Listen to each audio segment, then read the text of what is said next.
Teologia é o tema geral deste vídeo, mas o tema específico é sobre a playlist que tento trazer conteúdo sobre Israel e depois que eu terminar Israel, Igreja Primitiva, baseado neste livro aqui, que é um livro de teologia que eu fiz há uns tempos atrás, há alguns anos. E eu já tenho alguns vídeos que eu já gravei sobre o Antigo Testamento, sobre Israel, a historicidade do Antigo Testamento e tudo mais, além da origem e do seu conteúdo. E no vídeo de hoje, não vou trazer esse resumo, a única coisa que a gente precisa ter em mente é que o Antigo Testamento ele foi escrito aproximadamente num período de 1000 anos, ou seja, de 1400 até 400 a.C., nesse período de 1000 anos, e que isso envolveu cerca de 30 autores diferentes. E isso é incrível porque a maior parte, ou melhor, todo o conteúdo do Antigo Testamento ele tem toda uma ligação entre os temas, entre os assuntos, né? E um livro tão antigo, escrito em tanto tempo por tantos autores, ter um foco central, eu acho impressionante. E foi escrito basicamente em hebraico. Deixa eu ver o que mais tinha de informação. Beleza? Então, hoje eu quero falar sobre a transmissão do texto hebraico. A transmissão do texto hebraico, lembrando que o Antigo Testamento foi escrito em hebraico e uma parte em aramaico também, alguns trechos específicos ali, de Esdras, Jeremias e Daniel. A transmissão do texto hebraico, o que é isso? O material que frequentemente era empregado na escrita do Antigo Testamento era o pergaminho. Então, o principal material utilizado para a transmissão do Antigo Testamento foi o pergaminho, que é um material feito a partir de couro. Vamos ver.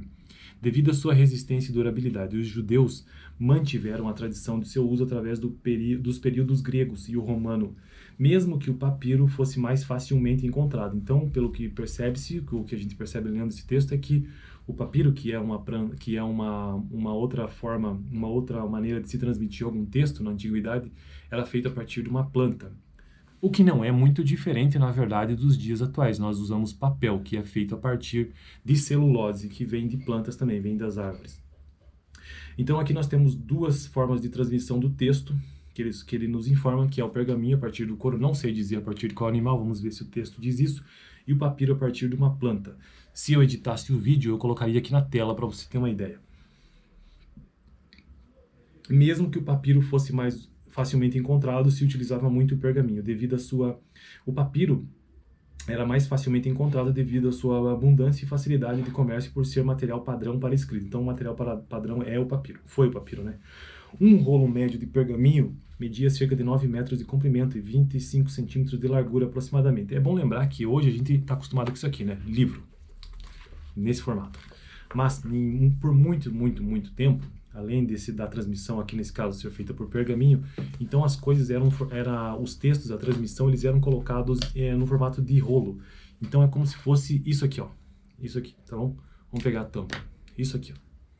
Então você produzia, né? Como diz o texto aqui, um texto 25 centímetros de largura, por exemplo. Isso aqui é a largura, vamos supor, tá?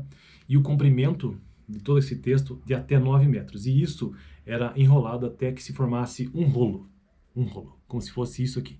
Então era assim que era armazenado ou era transmitido o texto no período antigo, isso por muito tempo, né? Em particular, uma particularidade dos antigos textos é que no estado original só as consoantes eram grafadas, somente as consoantes, não tinham vogais. Ou seja, só sonoridade, né?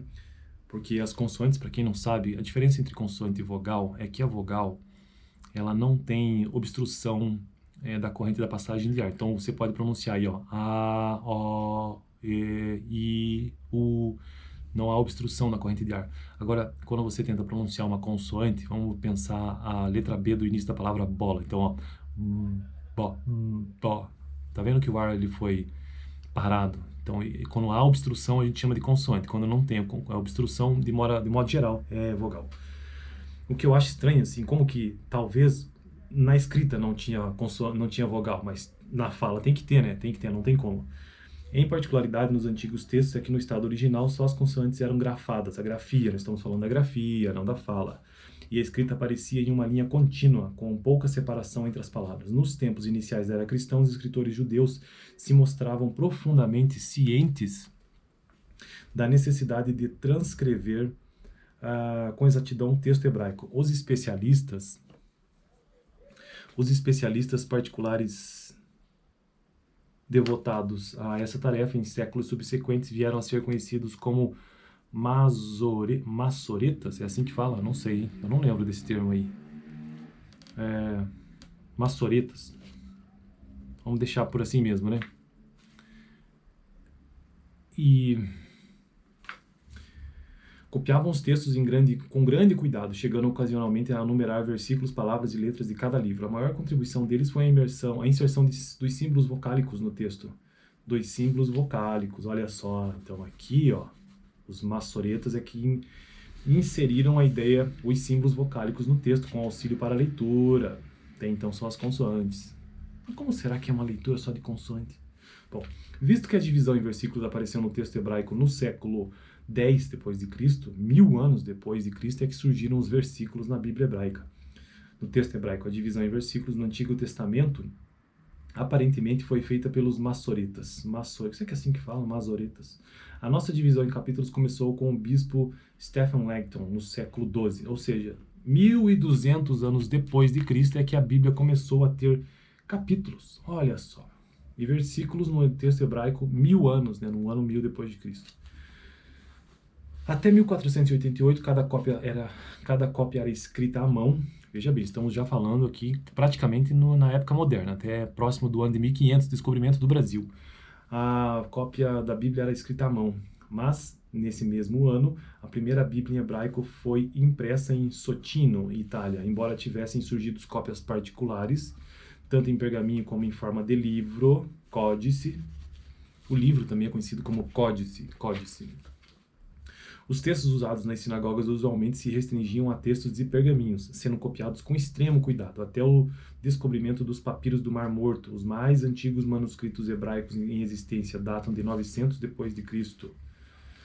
Nos rolos da comunidade de Qumran, que foi dispersa pouco antes da destruição de Jerusalém, 70 depois de Cristo, figura cada livro do Antigo Testamento, com exceção de Esther. As evidências extraídas dessas descobertas recentes têm confirmado o ponto de vista de que o texto hebraico preservado pelos maçoretas, será que eu estou falando certo aí? Eu nunca ouvi esse termo, eu acho. Foi transmitido sem alterações sérias, desde o primeiro século antes de Cristo. Então, o vídeo de hoje eu vou finalizar por aqui, e eu basicamente trouxe essa ideia do que foi a transmissão do texto hebraico a partir de dois materiais básicos, o pergaminho e o papiro, sendo que o pergaminho foi o mais utilizado a partir do couro, porque ele durava mais. Além disso, os primeiros textos eles não tinham a grafia das vogais, apenas as consoantes, geralmente escrito numa linha contínua.